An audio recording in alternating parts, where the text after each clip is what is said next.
สุริยาแสงพระอาทิตย์สีทองส่องฟ้าอัมภัยอรุณรุ่งฟ้าเปล่งแจ่งงามใสเจิญศรัทธาไทยสิบเศร้าเจ้าบ้านฟังธรรมโหมกันกินหวานตันต่อมโดยใจนอบน้อมยินดีนำธรรมคำสอนสุนทรกล่าวจี้ขององค์ตีไหวพุทธาได้เห็นและได้หู้เก็บมาอุจาคือหมู่ศรัทธาฟังกันโตนาเอาเป็นอาภรณ์วัฏฐาแผ่นผ้าประดับปัญญาอ่านคิดโดยเมตตาธรรมกัลยาณมิตรเผยแผ่กว้างยาวไปฟังธรรมวันนี้จืนบานหวานใจเจิญศรัทธาไทยสิบเศร้าเจ้าบ้านเจิญศรัทธาไทยสิบเศร้าเจ้าบ้านพระพุทธบาทงามเด่นเป็นศักดิ์ศรีผู้คนงามน้ำใจดีมีสง่าหอมกระเทียมลำไยดีมีราคาผ้าฝ้ายทอทรงคุณค่าป่าซางลำพูนเราขอโอกาสนอบน้อมไหว้สาสักการะบูชายังพระหฤทัยรัตนผ่านแผ่วพระแก้วเจ้าตั้งสามภาการอันเป็นบรมครูแห่งเจ้าพุทธมนุษย์โลกทั้งหลายไหว้สายังครูบาอาจารย์พระมหาเถรานุเถระเจ้าคณะพระสังฆาธิการภิกษุและสามเณร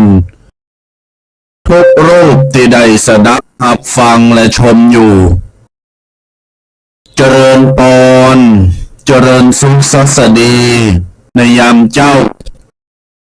ญาติโยมปอออกไม่ออกมูลศรัทธาปอบ้านแม่บ้านเท่าแก่หนุ่มกำตีนจองห้องวัดพุทธบริษัทพุทธศาสนิกชนทุกคนทุกท่านยินดีต้อนรับทุกท่านเข้าสู่รายการวาทธรรมกำยองดำเนินรายการโดยลูกพระอาตมภาพตุปีเคเจ้าอาวาสวัดสะปุงน้อยและตุปีแดงวัดมงน้อยตั้งอยู่อำเภอป่าซางเวียงละปูนญาติโยมศรัทธาสาธุชนทุกคนทุกท่านในเจ้าวันนี้มาพบมาปะมาฟังประจำเจ้าวันเสาร์ที่18กุมภาพันธ์2566ในรายการนี้ขับเคลื่อนโดยเสียงพุทธธรรมขับเคลื่อนโดยเสียงคลื่นวิทยุผ่านคลื่นวิทยุ 104.50 เมกะเฮิรตซ์เสียงตามสายหอกระจายข่าว Facebook วิทยุ YouTube ทุกช่องทางที่ฟังและกติชมกันในเจ้าวันนี้อนุเคราะห์ในการดำเนินรายการโดยท่านพระครูสมุขมิสุวัฒน์วรกิจโจตำบลในการสถานีวิทยุประการศึกษาพระพุทธศาสนาและวัฒนธรรมฉะนั้นญาติโยมศรัทธาสาธุชนทั้งหลาย ที่ชมอยู่ที่พออยู่และที่ฟังอยู่แปลงใจให้มันคงให้ตรงต่อคุณงามความดีเนอคนความดีและบารมีมีขายถ้าไผใครใดหรือสอวาหาทำเอาคุณเดียว โยมศรัทธาทั้งหลายรายการนี้จะเปิดสายหน้าไมค์ในช่วงใต้รายการใต้จมงเบอร์เดิมญาติโยมเคยโทรมาเนิ่นหน้าไมค์0826112245 เบิร์ดหนึ่งก็โทรมาเนอะเดี๋ยวนี้ถ้าโทรมาก็ตึงหับสายแต่อย่างใดญาติโยมศรัทธาทั้งหลายช่วงนี้พักนี้ฤดูกาลนี้อากาศเปลี่ยนแปลง3 ฤดูกัน 4 ฤดูในภายในวันเดียวทำไมถึงว่า4 ฤดูญาติโยม เจ้ามานี่หนาวปูทอยินหยอกบนห้องว่ามันกัดอากาศมันยินมันกัดน้ำมันยินน้ำมันกัดนี่เจ้ามาแจ้งตี 3 ตี 4นี่ตี 5หนาวนี่เด็ดโยมศรัทธาทั้งหลายคือเจ้าทั้งหลายเน้นทั้งหลายก็ปากันซุปโมกมียองบนห้องบักกุ๊บใส่กุ๊บแล้วก็คุมผ้าอบอุ่นร่างกายมือปินวัดปินจามปินไอปินเมยปินไข่ประกาศต่อมาควายมาอย่างโยมตีนยกแล้วฝ้ายกแล้วมาถึงเวลาตี 4 กึ่งตี 5ไหว้พระสวดมนต์เจ้านางสารนิพับจำเป็นเลยปิดวิหารชันเตอร์ทำมันหนาวนะแกก็เอาหน้ากุฏิผนังกุฏิมันต่อมคำว่ามันต่อมปีกำยองไทยเป็นห้องว่ามันกระทัดรัดหรือว่ามันพื้นดีมันจำเพาะถ้ามันหนาวนะแกก็ปากับเนนก็เอากันสูดมุนกันโยกันตีหน้ากุฏิแต่มันพอดีมันยินบอกก็ได้อยู่ทักทายได้ก็บนวิหารแต่ปกติก็เจ้าแรงบนวิหารถ้าหนาวกุลมนากุฏิ รับรองควายมาไหวพาสูตรโยโกห้องเรียบร้อยแล้วญาติโยมศรัทธาทั้งหลายฝุ่นโต๊ะทำแล้วบางเจ้าก็ฟุ้งอ้อยบางเจ้าก็โต๊ะตั้งตี 4 ตี 3มาอย่างวันเนี้ยตี 4:15ลูกมานี่ปั๊บฝุ่นโต๊ะทำแล้วเท่ากับเกิดว่าตายแล้วแต่ไปกุเนนแต่ไปกุมเข่าแต่หื้อไหนเนาะก็จะโทรบอกศรัทธาแล้วนะ5 โมงไปดักปิ่งยิงบ่อยเขาก็เกิดใจว่าเทวดาเนี่ยเน็ตนะแกเขาเกิดใจว่าเน้นเด็กไปกลุ่มเขายากคือคนเดียวได้เจ็บปฏิหารอย่างสักอย่างเลยคือตลกคนเดียวญาติโยมศรัทธาทั้งหลายว่าควายมานี่แดดประเดี๋ยวเนี่ยรู้อย่าป่าสร้างนี่นะละปูนเนี่ยโยมแดดออกแพร่เนี่ยแพร่ปีกำยองเป็นแปลว่าจ้าแดดจ้าแดดออกแพร่ประเดี๋ยวนี้แดดออกนะแต่ก็อากาศก็ยังคงความเย็นอยู่คงความเย็นคงความหนาวอยู่ญาติโยมศรัทธาทั้งหลายตุ้มหาตุ้มโมกกันนี่ยังเย็นอยู่นะแรงมาป่ายมาฝนมีแดดมีพองมีพองลุ่มใบไม้พลิกใบเก้าสลีตกปูพวกแบบนี้ที่นาวัดจะปุงน้อยนี่ปฐมดเอามันยามันญาติโยมศรัทธาทั้งหลายเจ้าแรงกับเนนถ้าเจ้าเต้นก็เอาต้นแรงต้นคำ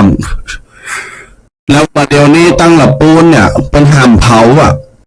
ตั้งแต่วันที่15เป็นต้นมาได้3 วันเนี่ยห้ามเผานายอำเภอเป็นว่าถ้าเผาปั๊บบ้านละ20,000 บาทดูญาติโยมก็วัดก็โกกันเขาก็โกเนี่ยเขาก็ไปไข่ไปเผาก็โกกับญาติโยมชนะอะไรแม่20,000ก็เนี่ยธรรมสังคมเจ้าเงินจากสิบสักซาวถ้าปั๊บกับซาวนี่เผายอมปั๊บกะเขาเผากะเยอะมันร้ายเขาใส่ดีมันร้ายนั่นญาติโยมศรัทธาทั้งหลายใบไม้มันพลิแปลว่า4 ฤดูเดี๋ยวนี้นะที่บอกไปนะล่ะแต่ละเวลาเต่ากันอันนั้นก็เมตตาญาติโยมศรัทธาใดพอก้อยปอแม่ลุงป่าหน้าอาคุณเฒ่าคุณแก่เนอตลอดจนถึงโต๊ะเก่าตัวใส่ใจใส่กายสุขภาพรักษาสุขภาพกายใจโต๊ะเก่าตัวแข็งแรงอบอุ่นเสมอเจ็บป่วยเมื่อยมึงไข่ก็เดี๋ยวมันลำบากใช่ไหมก็เดี๋ยวก็ดีไปห้องยาใช่ไหมก็เดี๋ยวก็ดีไปสอบหาหมอหายาใช่ไหมกินยาอะไรปากกล่อมหายสอบหาไหนกล่อมไหนนั่นญาติโยมศรัทธาบางหลายดูแลสุขภาพร่างกายให้ดีดูแลชีวิตให้ปลอดภัยตลอดจนถึงดูแลสุขภาพใจสุขภาพจิตญาติโยมศรัทธาให้นั้นพี่น้องศรัทธาทั้งหลายที่ไหนพองฟุนโต๊ะเบิด1มาเบิด1โทรมา0826112245ในส่วนของธรรมะในภาคเจ้าของวันนี้ก็จะเอา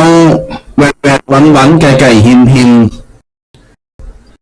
เอาวาทะผู้นำถ้อยคำนักปราชญ์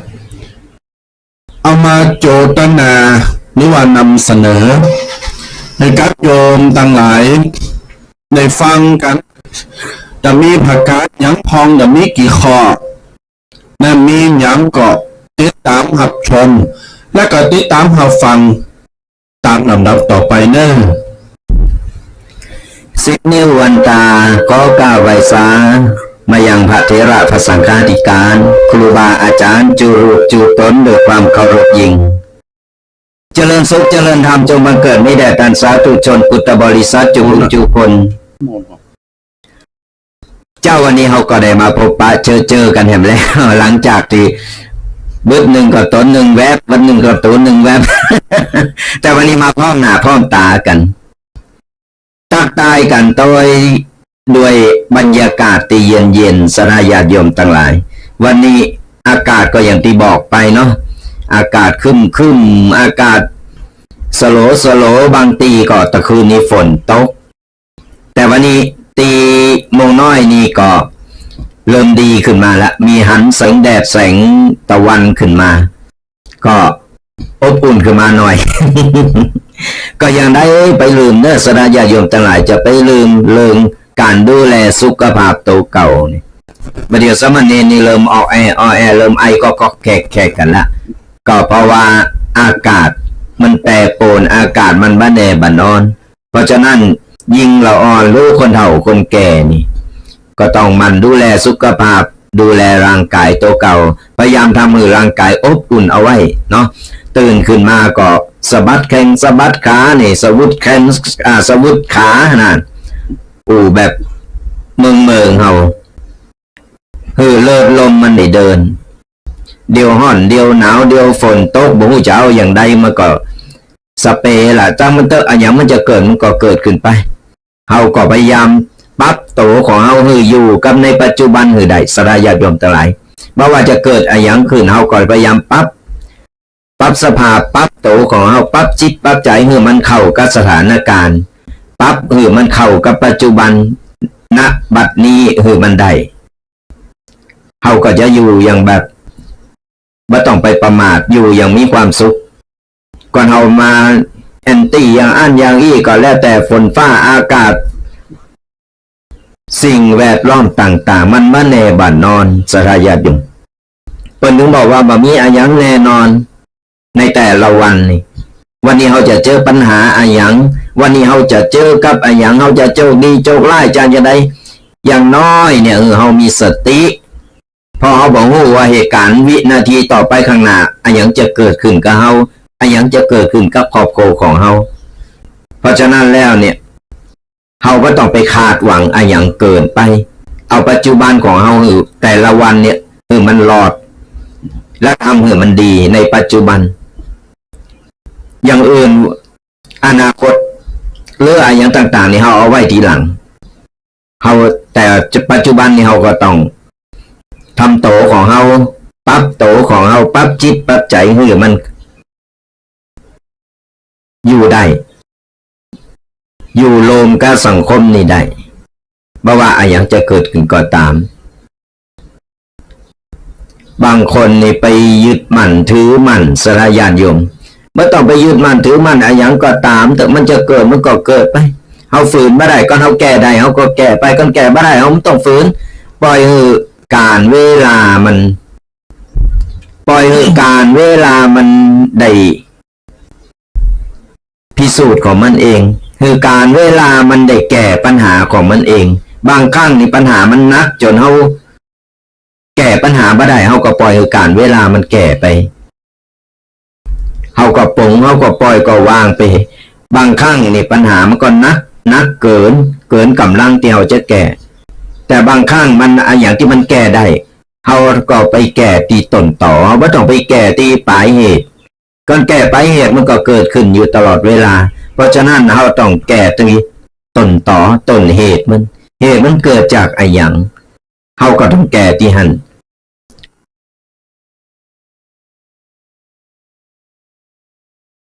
นักจนเขาแก้ปัญหาไม่ได้เขาก็ปล่อยการเวลามันแก้ไปเขาก็ปลงเขาก็ปล่อยก็วางไปบางครั้งนี่ปัญหามันก็นักเกินกำลังที่เขาจะแก้แต่บางครั้งมันอย่างที่มันแก้ได้เขาก็ไปแก้ที่ต้นต่อไม่ต้องไปแก้ที่ปลายเหตุการแก้ปลายเหตุมันก็เกิดขึ้นอยู่ตลอดเวลาเพราะฉะนั้นเขาต้องแก้ที่ต้นต่อต้นเหตุมันเกิดจากอะไรอย่างเขาก็ต้องแก้ที่หันเขาไม่ต้องไปแก้ปลายเหตุมีประโยชน์อย่างบ่ว่าเหตุการณ์ยังก็ตามเจอเข้ามัดใดเขาก็ต้องเห็นวิธีแก้ได้เพราะฉะนั้นแล้วก็ฝากเป็นข้อคิดคือสรายาติโยมลองเอาไปก้อนใกล้เอาไปกึดบ่ต้องไปน้อยอกมองใจบ่ต้องไปน้อยเน้อต่ำใจคนเฮาโดงคนเฮามันมีขึ้นมีลงสรายาติโยมทั้งหลายบางทีโดงขึ้นบางทีโดงลงเวลาโดนโดงลงนี่ก็ต้องไปท่อมันจะมีวันเดียวมันมีขึ้นมีลงเมื่อก็เหมือนน้ำทะเลนะมันก็มีคืนมาเป็นละลอกตีคืนมาเป็นละลอกเพราะฉะนั้นแล้ว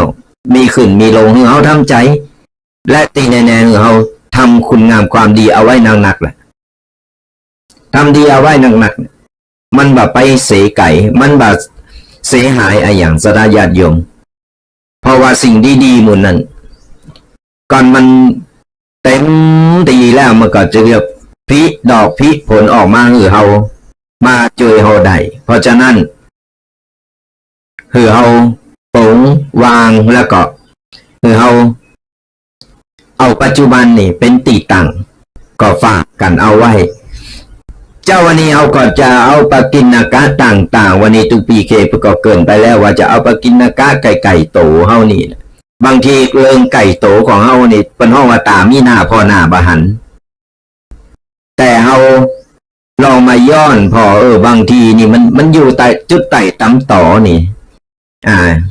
บางทีเฮาก็ลืมเฮาพอไปตั้งไก่เกินไปเฮาพอไก่เกินโตไปทั้งที่เรื่องไก่โตของเฮาแต้ๆเนี่ยยังมีเปิดเลอะที่เฮาจะต้องมาคอยแก้คอยปรับปรุงคอยทำ เพราะฉะนั้นแล้ววันนี้ปกิณกะ ต่างๆเขาจะมาเป็นกูทองมาอู้มาเอ่ยมาตักมาตายมาเล่าสู่สระญาติโยมฟังกัน ก็ตั้งอกตั้งใจฟังกัน ในช่วงท้ายรายการก็เหมือนเก่าเหมือนหลังสระญาติโยมต่างหลายเขาก็จะเปิดสายหน้าไมค์ให้สระญาติโยมเนี่ยได้เข้ามาอู้มาเอ่ยมาตักมาตายกัน ในช่วงท้ายรายการหลังจากตีเฮาได้บอกว่าเปิดสายหน้าไมค์แล้วเนอะก็โทรมาเนอะเบอร์โทรจดเอาไว้ก่อนก็ได้เบอร์สายหน้าไมค์เบอร์เก่าเบอร์เดิมเนอะ082-611-2245ก่อนเขาเปิดสายหน้าใหม่ก็โทรมาอู้มาเอ่ยมาเป็นกำลังอกกำลังใจกันเนอะญาติโยมสถานาบุญต่างหลายตะกี้ในเบื้องต้นตามภาพในเปรยไปหนึ่งประโยคว่า จะนำวาทะผู้นำถ้อยคำนักปราชญ์มาให้ญาติโยมศรัทธาสาธุชนได้ฟังกันเอาเป็นที่ละเมาเอาใจเป็นที่ยึดเหนี่ยวเป็นที่ประดับบารมีตลอดจนถึงเอาไปเหล่านึกกึดถึงแล้วก็ไปเผยแผ่ต่อไปบอกครอบครัวอันเป็นที่หักหรือว่าบอกลูกเต่าเหล่าหลานอันเป็นที่หักว่าถ้าผู้นำให้คำนักปราชญ์นิยโยมศรัทธาต่างหลายมีอยู่6ประการด้วยกันง่ายๆสั้นๆแต่ก็จะอธิบายให้ญาติโยมได้ฟังกันดังนั้นพี่น้องศรัทธาตั้งใจจือนิยมเป็นห้องวัดจังตั้งใจจือตั้งใจฟังให้ดีนะญาติโยมเด้อประการที่1เป็นบอกว่าดูคนเก่งให้เราดูที่ผลงาน2จะดูลูกดูหลานเราต้องดูที่ความกตัญญู3เราจะดูว่าไผที่เป็นอาจารย์หรือว่าเป็นครูเหมาะสมจะต้องดูที่ความคิด4เราจะดูว่าไผเหมาะสมที่จะคบเป็นเพื่อนหรือกัลยาณมิตรให้ดูที่ความจริงใจ5ถ้าเราจะดูว่าข้อที่5เขาจะดูว่าไผที่เหมาะสมว่าจะเป็นผู้หลักผู้ใหญ่จะต้องดูที่การกระทำ6จะดูว่าไผมีภาวะในการเป็นผู้นำจะต้องดูที่คำพูดและการวางตัวที่นี้6ประเด็นหลักๆเนี่ยแน่นอนเหลือเกินว่าญาติโยมศรัทธาในชีวิตประจำวันเขาจะพบจะปะนะตุกแดงจะบอกจะปะต่อทุกเพศทุกวัยทุกสายทุกการทุกงานและทุกอาชีพสามารถจะหลีกเลี่ยงได้สมมติว่าวันนี้เจ้ามาไปกาเน่ไปเจอกับปกาเมกาไปปักกับคนนั้นคนนี้ปิกมาเจอโพเจอเมเจอลุงเต่าเหล่าหลานไปการไปงานเจอเจ้านาย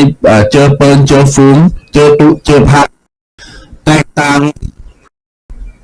แยกกันออกไปที่นี้เขาจะดูแต่ละขั้นแต่ละตอนแต่ละอย่างเนี่ยเขาจะดูอย่างไรอย่างที่บอกไป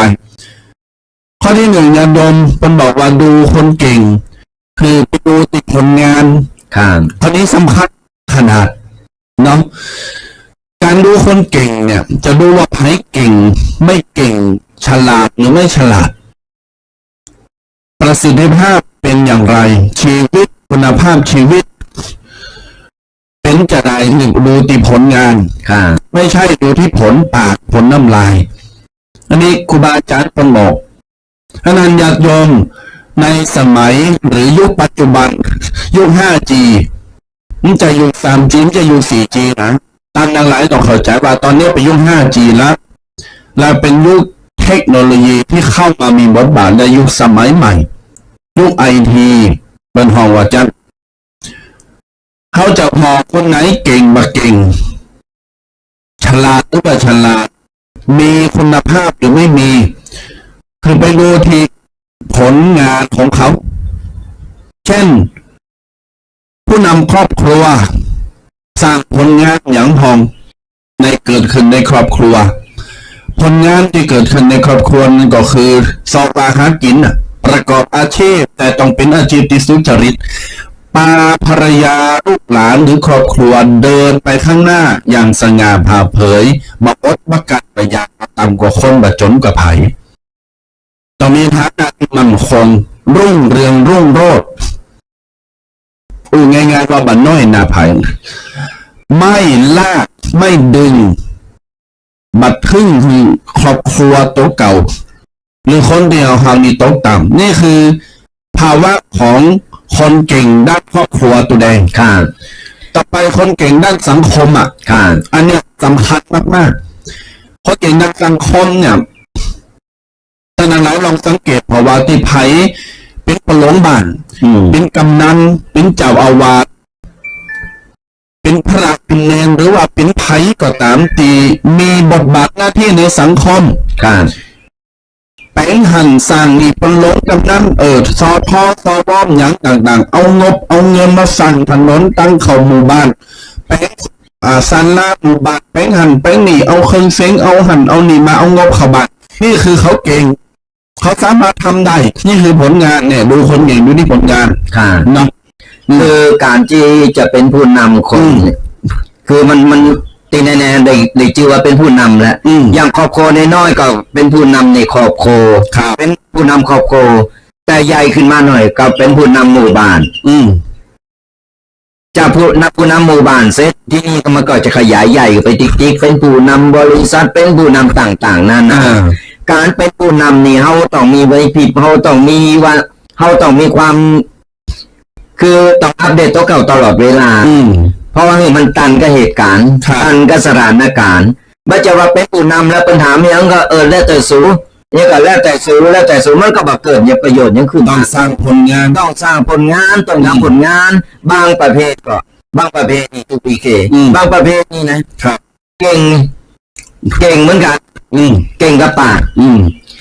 ได้กับปากเวลาอย่างหน่อยก็ไปละนางเสนอหน้าละจิ๊บเรียบร้อย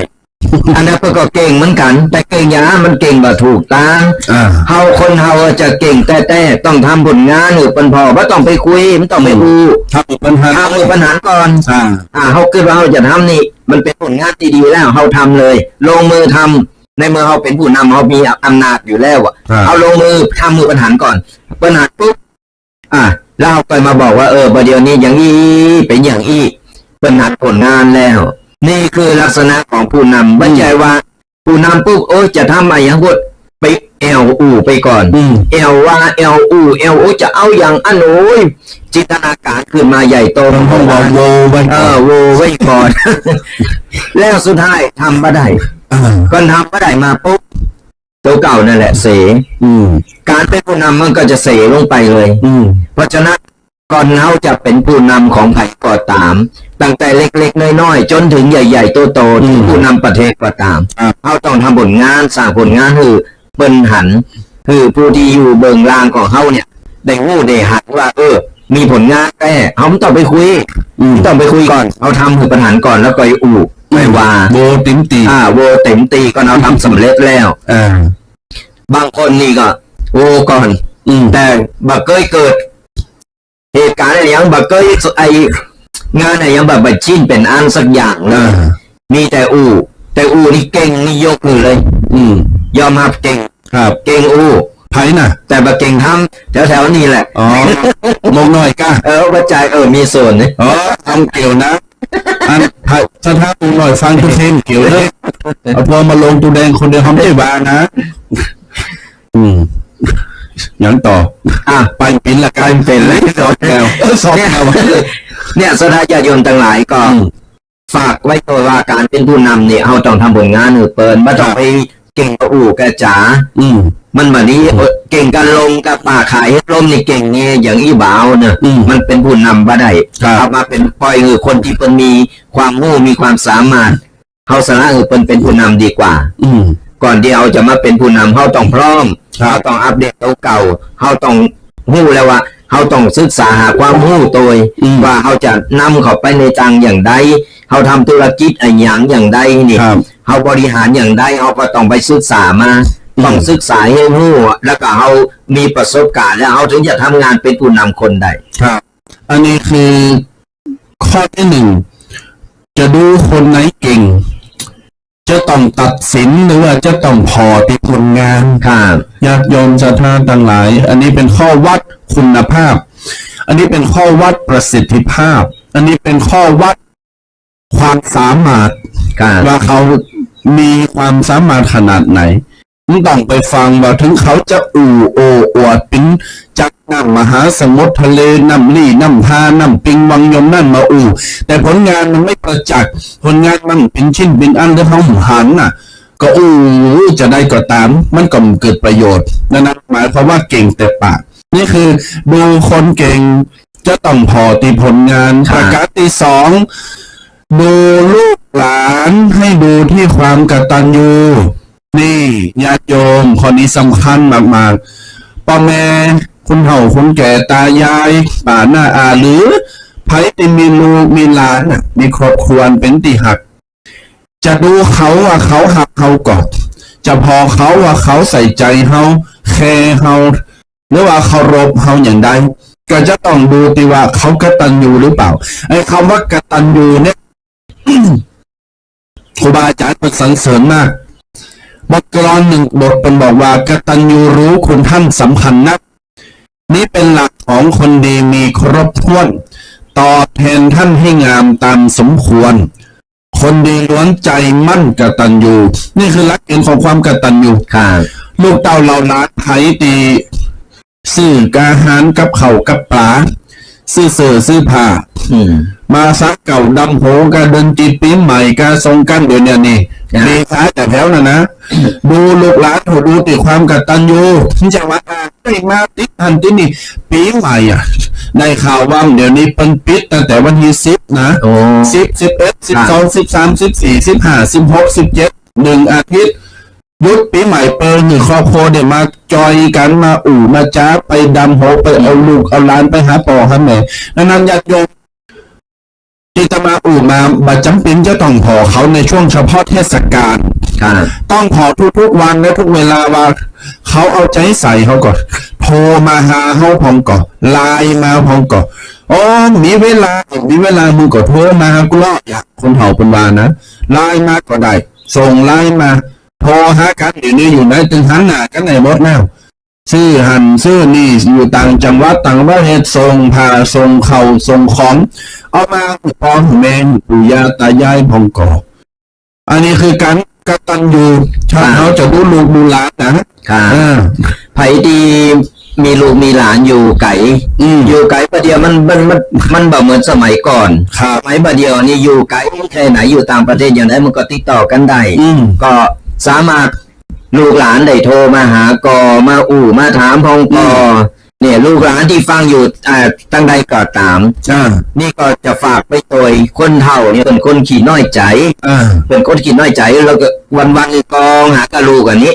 หูว่าลูกไปเยการไปอย่างไม่วางอยู่แต่ว่าโดยจิตใต้สำนึกของคนเป็นแม่ของพ่อแม่คือเปิ้นต้องคือตึงหาอยู่แล้วเพราะฉะนั้นแล้วก็โทรกิ้งก้างไปหาเปิ้นพองไปกำลังใจแม่กินข้าวล่าอีพอกินข้าวล่าเป็นอย่างไรสบายดีหนาวถามไทยเปิ้นหน่อยนึงตั้งอีเพิ่นก็ดีใจแล้วนะแม่นแล้วเปิ้นดีใจดีอกดีใจโอ้ยเปิ้นจืนอกจืนใจต่ออายุเปิ้นได้แฮมจาดเหมือนสถาญาติโยมทั้งหลายคือคนเฒ่าเป็นขี่งอแงขี่น้อยใจเพราะฉะนั้นแล้วเขาจะไปปล่อยปะละเลยไปอยู่บ่ได้บางคนก็บอกก็มีเวลาดูแลเมากะเยการบางทีอยู่ไกลอย่างนั้นอันนั้นไม่ใช่ปัญหาเพียงแต่ว่าเขาแบ่งปัญหาแบ่งเวลามันถูกต่ออันเขาจะรับงานตลอด24 ชั่วโมงเป็นไปบ่ได้นิดๆหน่อยๆสัก5 นาที10 นาทีก็โทรมาก็เป็นก็ได้ที่ไผยิงอยู่ตึกด้วยกันตึงวันนี่ก็อันนี้ต้องยิงดูแลเป็นไก่ชิกหาข้าวหาปลาหน้าหมายังหูเปิ้นกินเป็นความแสดงความกตัญญูถามเปิ้นถามไทยแม่ก็ได้ยังก็เดี๋ยวไปเยการปีมาจะซื้อมาเหินนี่เป็นการที่ว่าเฮายังเป็นห่วงเป็นใยเปิ้น จากคนเฒ่าที่เป็นเหงาหงอยเป็นหมองเศร้าเป็นอยู่คนเดียวเป็นกายเพราะเป็นเคยเตียวเคยเยการเคยไปหันไปหนีมา แล้วมาอยู่ก็ได้เพื่อก็งอมกันมาเกิดอย่างเกิดถึงกันลูกกันหลานนึกเสียได้เวลาที่ผ่านมาเป็นอยู่บ้านเพราะฉะนั้นเขาก็จะไปปล่อยเป็นงอมเป็นเหงาอยู่คนเดียวตักตายเปิ้นไปมาหาสู่เปิ้นอู่จ้าเปิ้นเวลามีโอกาสมีเยอะก็แวะเวียนมาหาไผมีครอบครัวแล้วบางคนก็ลืมไปเหรลืมพ่อลืมแม่ไปโซนมากมันก็จะมีอยู่แต่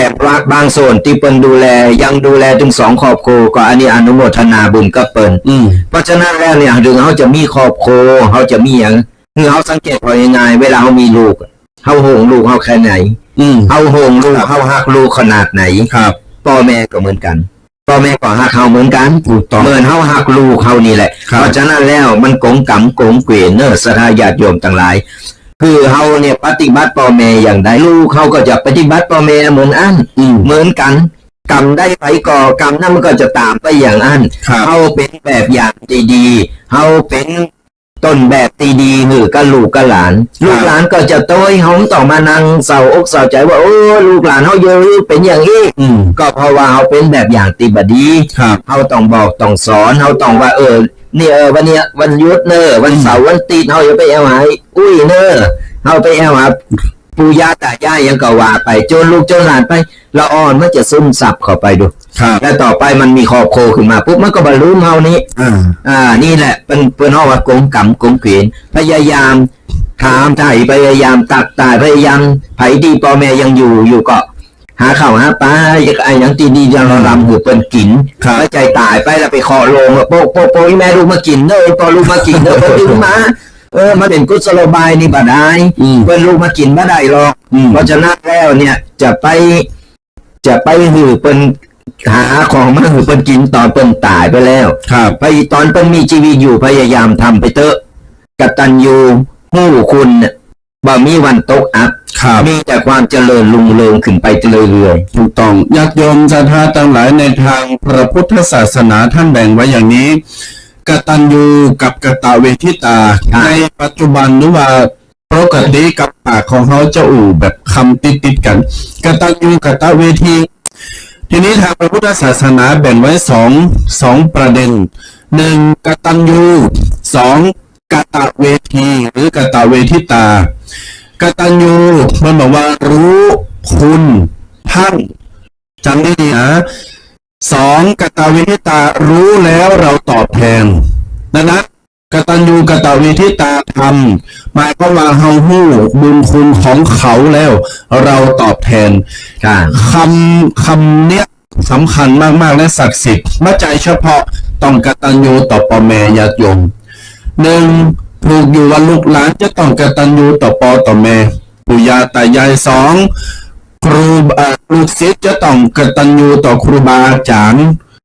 พระเนรก็จะต้องกตัญญูต่อพระอุปัชฌาย์พระกรรมวาจาพระอนุสาวนาจารย์และก็ครูบาอาจารย์ที่เป็นฝ่ายสงฆ์พระมหาเถระหรือครูบาอาจารย์ที่อบรมสั่งสอนศิลปวิชาเตะทำอย่างต่างๆญาติโยมศรัทธาก็เหมือนกันการกตัญญูจำเป็นจะต้องกตัญญูเฉพาะพ่อแม่เฮาปู่ย่าตายายเฮากตัญญูต่อทุกคนลุงบักเหนือป่าบันไตผู้สูงวัยสูงอายุสวสสหรือไผที่เราเกียรติเปิ้นที่เฮาเคารพนับถือเปิ้นนี่เฮาเอาอาหารเอาปัจจัยเพียงน้อยนิดหรือเท่าที่เราให้ได้ตลอดจนถึงสิ่งของไปจุนเจือช่วยเหลือเปิ้นนี่ก็คือเป็นการกตัญญูอย่างหนึ่งญาติโยมศรัทธาคนที่มีความกตัญญูครูบาอาจารย์ท่านบอกว่าจะมามีวันอดจะมีวันตกจนมีวันอับจนสังเกตว่าลูกหลานหรือว่าไผก็ตามที่เป็นกตัญญู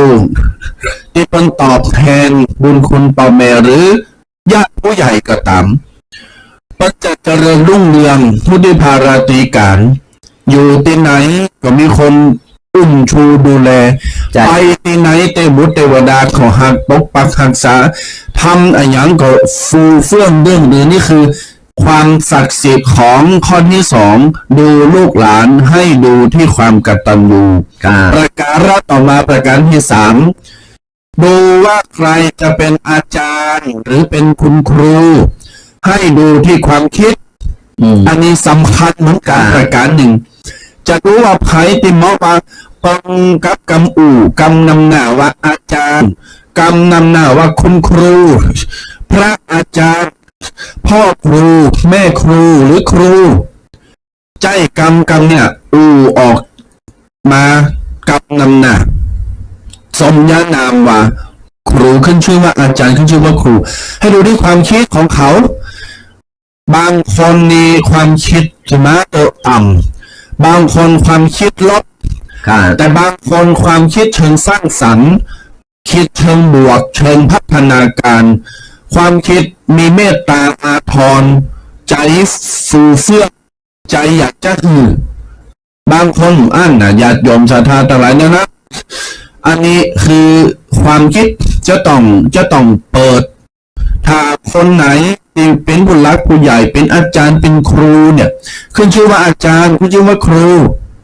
ถ้ามีใจขับแคบมีจิตใจบับเผยแผ่มีจิตใจตีขีดจิมีจิตใจติ่มไปต่างหน้าเหมาะสมกับสมญานามที่ห้องนำหน้าจะยิ่มซักซิดเลยกับว่าอาจารย์หรือกับว่าครูนะคนเป็นครูเนี่ยจะต้องมีจิตใจสาธารณะหรือทำให้เป็นตัวอย่างเขาถึงจะทำตามใจครับแล้วก็มีความคิดที่เชิงบวกนะจะไปคิดแบบนี้คิดทำหันทำนี่อย่างที่ผ่านมาตัวเองเนาะศิษย์กับครูคิดมีเป็นโผเป็นเมกันนะเป็นสามีภรรยากันอันนี้กล่อมนี้นะเป็นจรรยาบรรณมากๆแล้วก็เหมาะสมโดยประการทั้งปวงนี่คือความคิดของความเป็นครูพยมคือการเป็นครูเป็นต้นแบบต้นบุญดีคือกันนักเรียนเพราะว่านักเรียนเพื่อนต้องการศึกษาความรู้ความรู้จากเขาจากตำราต่างๆแต่เขามีหน้าที่ตีแนะนำก็น้องว่าเหมือนเลอแจวเลอจ่างนั่นแหละก็คือพยายามประคับประคองคือคนในเรือของเขาเนี่ยไปหือทรงคือเขาตลอดหลอดฟังคือถึงฟังอันใดดีอันใดหน้ามันเจียวกาวเจ้าต้องแก่ยังไงคือเขาต้องหือความรู้ตีเขามีเขาถ่ายทอดความรู้วิชาความรู้ต่างๆหือเขาหือเขาได้มีวิชาได้กล่าวได้วายต่อไปแหมเขาส่งเขาถึงฝั่งแล้วนี่คือในเมื่อเขาส่งเขาถึงฝั่งแล้วเนี่ยเขาก็ยังขึ้นชื่อว่าห้องว่าเขาเป็นครูอยู่เป็นอาจารย์อยู่นี่คือความกตัญญูของหล่ออ่อนแต่เขาก็ต้องเป็นต้นแบบเป็นครูแบบอย่างที่ดีไม่ใช่ว่าเป็นครูแต่ว่าช่วยโอกาสก็มีบางรายที่เป็นครูเป็นอาจารย์ที่เป็นข่าวกันอยู่เมื่อข่าวออกมาปุ๊บฟังแล้วมันน่าหดหู่ใจสระญาติโยมทั้งหลายครูหนุ่มหล่ออ่อนนักเรียนสาวบางทีอย่างต่างๆนานามันก็เกิดปัญหาขึ้นมาเพราะฉะนั้นแล้วจะไปเสกจรรยาบรรณของความว่าเป็นครูเขาต้องหักเขาลบเขาเหมือนลูกหักเขาเหมือนลูกเหมือนหลานหักเขาเหมือนก็เป็นลูกของเขาคนหนึ่งนั่นแหละเนี่ยการที่ว่าจิตวิญญาณคนเป็นครูหรือว่าเป็นพระอาจารย์หรือเป็นอะไรก็ตามเขามีหน้าที่ตีถ่ายทอดความรู้กับเขาบ้าใจมาช่วยโอกาสนี่คือจะต้องดูว่าใครเหมาะสมจะเป็นอาจารย์หรือเป็นครูหรือเป็นปครูแม่ครูจะต้องดูที่ความคิดของเขาว่าคิดเป็นจะได้เหมาะสมหรือไม่ประการต่อมาประการที่สี่ดูว่าใครเหมาะจะเป็นเพื่อนหรือเป็นกัลยาณมิตรจะต้องดูที่ความจริงใจนี่ญาติโยมสังคมปัจจุบันวันนี้นี่ทำปฏิกิริยาหื่นมนุษย์มีสภาพจิตใจที่คับแคบบ่มีความจริงใจบ่มีสัจธรรมบ่มีคุณธรรมในข้อนี้บ่มีความเมตตาโดยสังคมโลกนะญาติโยมผมเจตนมนุษย์เจตนคนเฮานะด้วยวิถีโซเชียลการยังต่างๆทำให้มีสื่อยังเข้ามามากมายทำให้จากคนที่มีจิตใจอาทรอารีวจีไพเราะครอบทุกคนวางตนพอดีเปลี่ยนเป็นคนละคนเลยครับกลายเป็นว่ามีจิตเมตตาบ้านาคบบ้านาหามีความจริงใจดังนั้นเขาต้องมาพิจารณาดูว่าเขาจะคบใคร เป็นคู่เป็นเพื่อนคู่คิดเป็นมิตรคู่รู้ การที่เราจะคบคนคบเนี่ยการมีเปิลนี่สนะญาติโยมทั้งหลายไม่จำเป็นจะต้องมีเปิลนะไม่ต้องมีโอ้ยเปิลต่างๆนั่นนะคือเปิลนักนั่นน่ะส่วนมากจะเปิลกินเปิลบัดเปิลบัด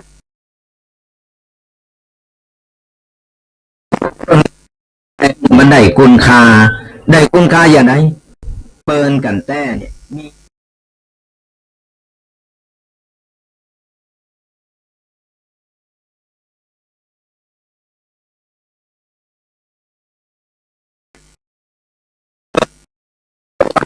กำลังไปต่าง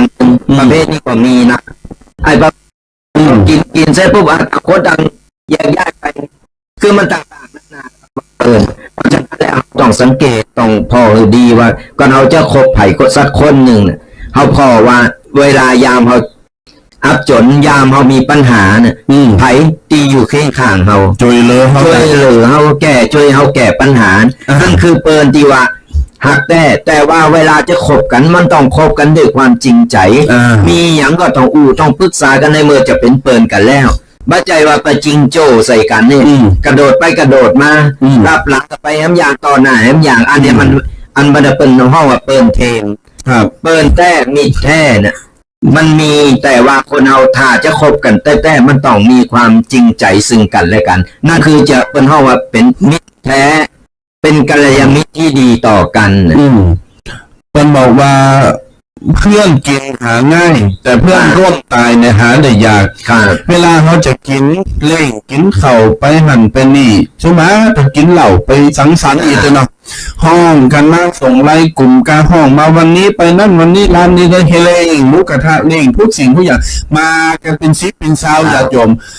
พอที่เวลาเขาตกปุ๊บได้ยากขอควักช่วยเหลือไปทางใดที่เพื่อไปทางใดเพื่อหายเบาหวานตอนนี้เบาหวานกำลังทำธุระอยู่ต่างๆนั่นนะสังเกตง่ายๆตัวบีเคเราบอกว่าถูกวันที่หนึ่งไม่ได้มาหมดไม่ต้องรอวันที่หนึ่งแล้ววันที่สองไม่ก็ถึงมาแล้วสองโอ้ไม่ก็ถึงมาแล้วไม่ถึงมาแล้วเหรอสามหน้าเรียกกันได้เวลาว่าอันเดือดร้อนสินเดินนี่ขอยืมแล้ววันนี้ฟังเหตุการณ์นี้ตามาพาผู้เจอสดตะคืนนิ่มดันตะวันนี่ญาติโยมเราฟังลูกศิษย์โรงเรียนเราหัดจิตเป็นไงลูกศิษย์เรียนเราหัดจิตไปม.3ลงนะทำชื่อเราไม่เป็นไรอันนี้กรณีตัวอย่างไงไม่ได้พาดพิงญาติโยมลูกศิษย์โรงเรียนเราหัดจิตคนหนึ่งอยู่ม.3มาสอนหนังสืออยู่ไปกินเล่งวันเกิดเจ้าหมูที่ร้านแห่งหนึ่งในเชียงใหม่พอกินแล้วเนี่ยเพื่อนร่วมห้องเพื่อนของเพื่อนของแฟนของเพื่อนมาหมดนะประมาณ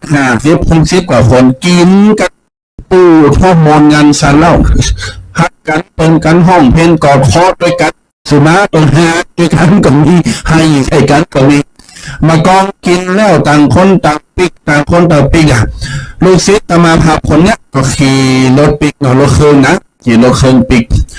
การพอจะถึงหอพักเนาะจะถึงหอประมาณสัก3-4 กิโลยาวโหว่ะญาติโยมแล้วก็ญาติอันนี้มันเล่าให้ฟังแล้วแต่คืนนะเล่าให้ฟังว่ายางโหโทรหาเจ้าหมูตีกำลังจะปิดเวลาโทรหาไผ่ก่อนหับพองโทรหาไผ่ก่อนติดกับมันก็เข้าใจว่าขับรถอยู่มันสะดวกจะหับสายโทรไปโทรมาสักคนก็หับแล้วก็บอกว่ามีอย่างมาทีนี้รถยางหัวมาจ้อยกำล้อจ้อยเข็นจ้อยอันนี้กำล้อสักปอแล้วก็มาโหจะไปร้านที่ไหนมาขอติดรถปิกไปตัวคำตอบที่ได้มาทำอื่นเลยบอกว่าห้ามมาสุมาห้ามมากาแฟเอาแฟนปิกตัวเอาคิงไปตัวบ่ได้นี่ข้อที่1 4 ทุ่มโทรมาหาตมาพาเขาก็ถามว่าผมมีอะไรทำไมโทรมาดึกจังเลยพระอาจารย์กำลังจะจำว่าจะนอนแล้วเมื่อก่อนเล่าเหตุการณ์ให้ฟังมันบอกว่าผม ไม่มีใครช่วยเหลือได้เลยครับพระอาจารย์พอมีรถกู้ชีพว่ะอีบะถามนำเจ้าขอสตังค์นะอันถามว่าพระอาจารย์พอมีเพื่อนหรือพอมีใครที่เป็นกู้ชีพกู้ภัยไหมครับ หรือว่าเป็นตำรวจแถวๆนี้ก็ได้ ให้เขามาช่วยผมหน่อย ผมเพื่อนผมไม่มาช่วยผมสักคนเลยครับ ตอนนี้ผมอยู่จุดๆผมบอกสถานที่เนี่ยญาติโยมศรัทธาทั้งหลายเขาก็เป็นที่อินดูแต่เขาก็สามารถจะไปโจยเขาได้ไงเขาขับรถมาได้ถ้าขับรถได้เขาไปแล้วนี่เขาก็คือสติเขาคือกำสอนคือตั้งสติเรื่องเพิ่มยังก็เจ้ามาถึงไม่เป็นเขาก็ว่าไปต่างๆนานามันก็ให้นะญาติโยมคนนี้มันให้เนี่ยนะให้เป็นน้ำหูน้ำตาต้องหูดับใหม่แล้วมันก็บอกว่า ผมรู้แล้วครับว่า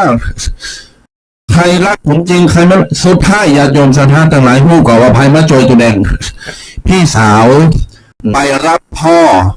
ที่อยู่บ้านมาโจยปอประสานงานกับรถคือมาหับเอาไปโจยเอาไปปะเอาไปบ้านเอาไปล่างสุดท้ายตึงป้นไหนอย่ายอมสิ่งที่คิดได้หนึ่งพระอาจารย์สองพ่อครอบครัวพี่สาวแม่เนี่ยจะหมูจะฝูงกรณีตัวอย่างอย่างไม่สดแต่คืนนี่นะอย่ายอมก็เลยบอกมาเพื่อนกินหาระยะได้ง่ายมากๆเพื่อนตายหาได้ยากร่วมทุกข์รวมสุขกันเนี่ยโอ้เวลาเจ็บเป็นเย็นห้อนจะปรึกษาหารือกันเนี่ยโอ้มีเวลามีอันจะอี้ครับแต่กินนะปะไปจะล็อกไปกินลูกกระทะไปหันไปนี่กับปูโต๊ะแต่งโต๊ะนับ3 ทุ่มนะนับ2-3 ทุ่มแต่งโต๊ะหาพวก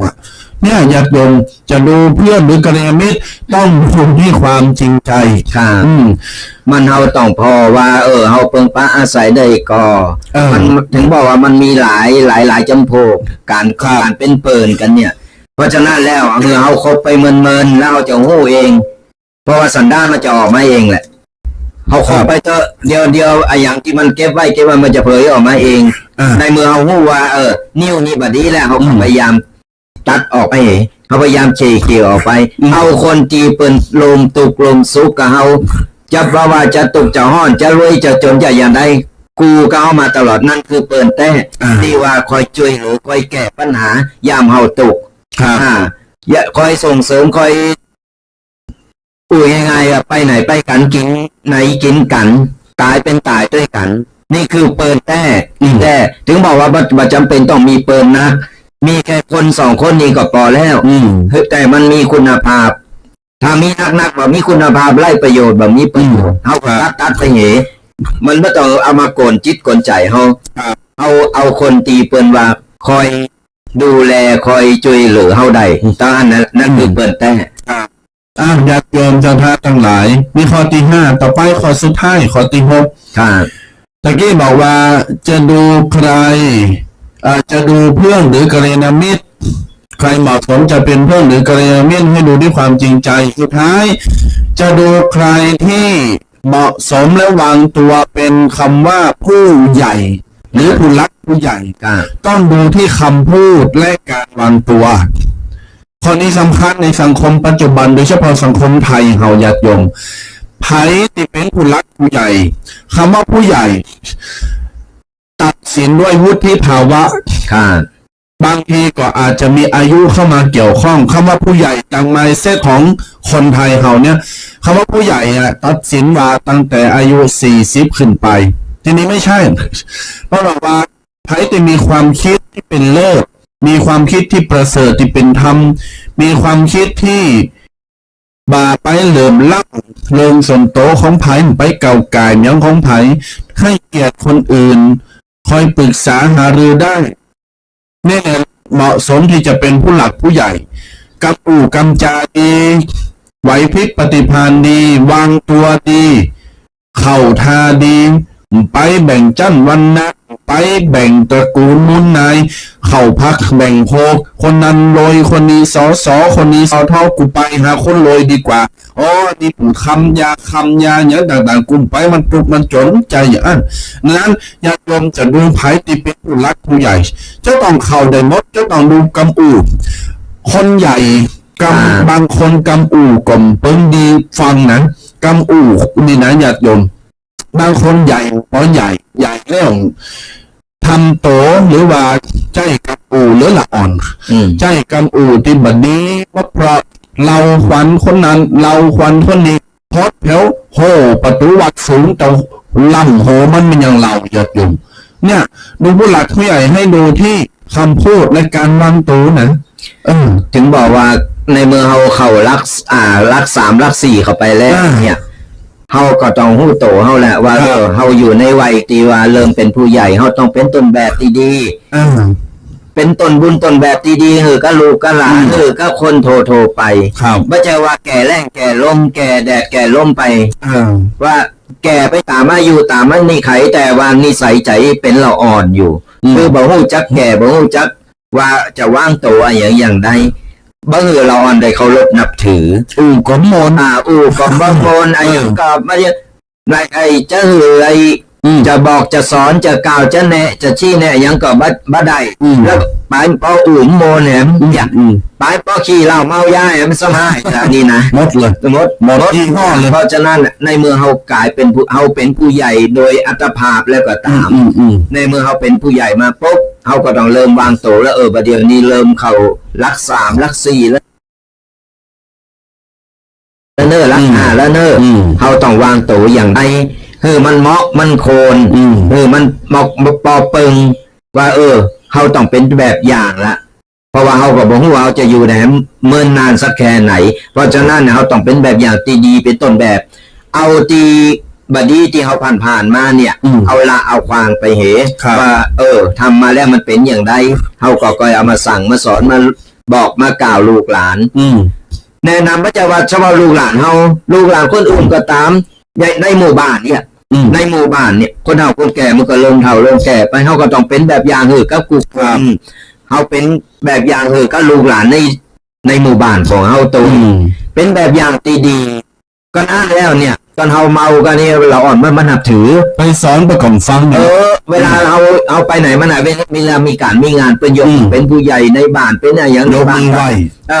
เป็นยกมือไหวเป็นอย่างบ้านเฮานี่เป็นมีการส่งน้ำกันประเพณีดำโหคนเฒ่าคนแก่กันเนี่ยแล้วเราอ่อนเมื่อก่อนจะได้กราบได้ไหวอย่างสมแบบสนิทใจได้พอได้อิ่มอกอิ่มใจไม่ใจว่าไหวเป็นไหวก็ไหวมันก็แบบนี้มันแบบเกิดประโยชน์อย่างขึ้นมาเพราะฉะนั้นเราต้องเป็นต้นแบบตีดีเป็นตุนบุญตีดีก็เลยเราอ่อนในเมื่อเขาเป็นผู้ใหญ่แล้วเป็นผู้ใหญ่ในบ้านก็ตามเป็นผู้ใหญ่ในหมู่บ้านก็ตามเขาต้องทำโตวางโตมันสมกับเขาเป็นผู้ใหญ่ไม่ใช่ว่าแก่แดดแก่ลมแก่แรงแก่ลมแก่แล้วแก่เลย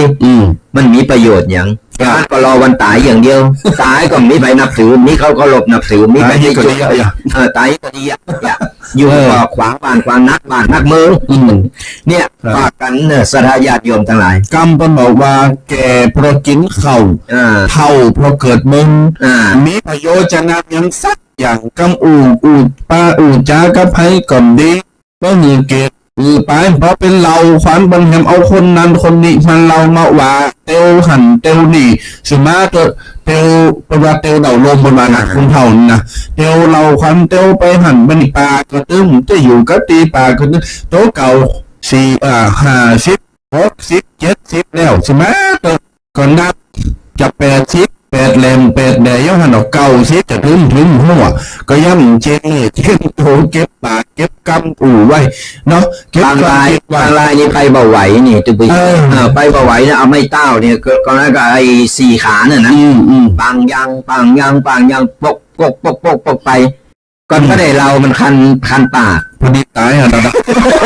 สมาแต่เท่าพอดีตายนะเขาใจกำคนเท่าเป็นมาแค่ไหนอย่าจบชาทางว่าแล้วหมอสมว่าในเมื่อเขารู้ตัวเขาแก่แล้วเขาก็วางตัวมันเผาลงไปอย่างที่มันบดีบดักเขาก็ไม่ต้องไปนี่ละปล่อยว่างไปละในเมื่อมันเอาถึงวัยนี้แล้วไม่ใจว่าโอ้ยไปพดบ้านไหนก็ไปกับป้าน่ะเขาไปทางไหนกับป้ายาตัวเนี้ยป้ายาตัวนี้ถามแต่เราฟันไม่ได้ด่ามันจะขึ้นสวรรค์ไงกินข้าวกันลงโอ้ยย่านเราเลยแต่คนประเภทนี้ก็มี ในญาติโยมจะดูไผที่เหมาะสมความเป็นผู้หลักผู้ใหญ่ผู้สูงวัยผู้สูงอายุผู้เฒ่าผู้แก่จะต้องดูกำอู่ในการวางโต ครับ กำอู่ดีวางโตดีอดีกราบได้สนิทใจเคารพได้สนิทใจเลยจะต้องเป็นตัวอย่างของเขาอ่ะ ครับถึงจะเอาบ่มียศบ่มีตำแหน่งบ่มีหยังก็ตามก้อนเฮาอู่ดีจ่าดีกับวางเน้อวางโตใจกำอู่กำจ๋าใจกำอู่กำจ๋าละอ่อนเคารพนับถืออย่าว่าแต่ละอ่อนเลยคนในหมู่บ้านก็เคารพนับถือ แม่ก็ทางปีเจ้าพะเนนเฮาฮันเขาก็ต้องเคารพนะ ไม่ต้องมียศมีอย่างอะไรอย่างหรอกไม่ต้องไปอันนี้ยศนั้นเนี่ยเกษตรมาแล้วนะจะต้องเคารพนับถือไปอันถึงจะมียศมีอย่างก็ทำโตวางโตบ่ถูกมันก็ไม่ไปนับถือคือเขาก็เฉยๆไปเองสู้กับเมาเนี่ยปฏิบัติโตให้มันดีวางโตให้มันถูกคือสมกับไว้ในสภาพเพศสภาพในสภาพของเฮาเนี่ยมันดีคนเขาลบนับถือคนเขาอยู่ที่ไหนเปิ้นก็โอ้ยเปิ้นก็หักก็แปลงทำโตนี่เหมาะสมกับเทศบาลเป็นจ่ายเงินเดือน800 600 700ยังหมดนั่นน่ะแล้วมันคุ้มคุ้มกันคุ้มแต่ว่าไปหักเงินเดือนจะปันได้นะได้ตัวได้เลิงคนนั้นคนนี้มาได้พออีต้นนั้นปู่ต้นนี้ได้สัพเพเหระทุกสิ่งทุกอย่างได้มือปากใส่ต้นหนึ่งเลย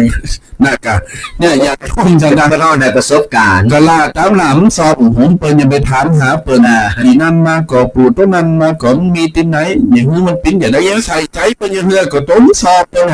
ทุกเจ้านั้นมาก่อนมันปิ้นจะดีเนี่ยไปถามครับเปิ้นก็แสดงว่าจังมันคงครับเปิ้นตึกจังมัน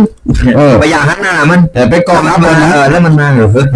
ไปกองครับเปิ้นนะเฮาก็ปิ้นที่ว่าสมาร์ทแต่กองหาตายกำยองกำอู่เพิ่นว่าน่ะ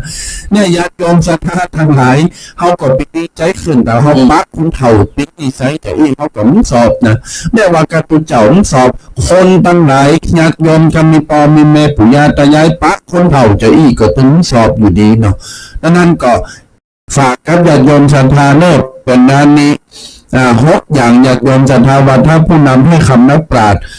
ทบทวนถึงการหนึ่งทบทวนจะดูคนเก่งจะต้องดูที่ผลงานจะดูลูกหลานจะต้องดูที่ความกตัญญู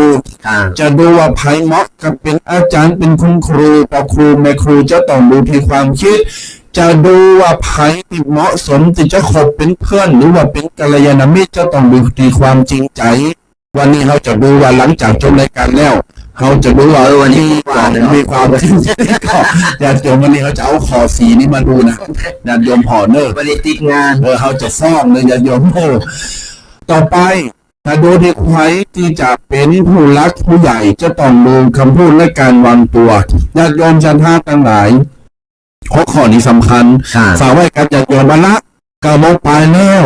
ถึงสายคานหน้าไมเนอร์ยัดโยนเนอร์เปิดแล้วเนาะเปิดสายหน้าไมเนอร์ฮัลโหลเปิดสายหน้าไมเนอร์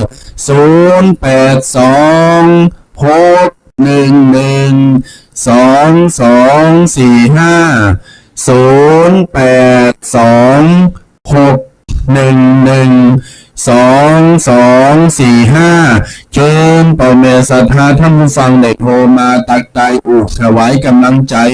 หน้าไมค์รายการบาทธรรมกำยองประจำเจ้าวันเสาร์และวันอาทิตย์เนอวันพุธจะเป็นดื่มน้ำซิกเก่าวันอาทิตย์วันศีลวันธรรมเนออย่าโยมไปวัดไปวากันเนอวันศีลวันธรรมไปไหวพระสูตรโยโกห้องสมาทานเบญจศีลหับปอนตานสังตานขันเข่าใส่เข่าน้ำกำบากถวายแก่พระรัตนตรัยถวายแก่ครูบาอาจารย์พระเนรเนอญาติโยมเนอวันพุธวันศีลวันนี้เป็นวันโกนนะหรือว่าเป็นวันโกนเนอวันโกนนี่ครูบาอาจารย์เป็นว่าเพิ่นจะปล่อยผีปล่อยเพศญาติพี่น้องไผตายไปแล้วในหนาเพิ่นจะปล่อยมารอครับผลบุญของกินของตังในวันศีลวันธรรมพระเจ้าเพิ่นจะลงมาโปรดและเพิ่นจะมาปันป้อนอนุโมทนาหากว่าญาติโยมจะทำกินทานไปวัดไปวัมทำบุญตักบาตรทานขันเข่าพี่ตั้งหลายญาติพี่น้องตั้งหลายพ่อแม่ลูกเต่าเหล่าหลานที่เป็นตายไปอยู่ครอบครัวเฮาตายไปเปิ้นจำได้ผลบุญนะเพราะนั้นวันศีลมันแห่งนะญาติโยมเนอญาติโยมท่านทั้งหลายโทรมาได้เนอดักปิ่งยิงรอยอุจจากันได้หน้าไม้เบอร์เก่าเบอร์เดิมเนอ082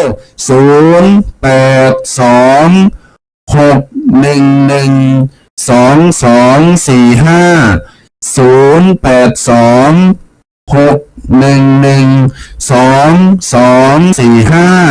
ิญพรได้โทรมากันเด้อ ฟังอยู่ตั้งใดจ้า อากาศเป็นอย่างไร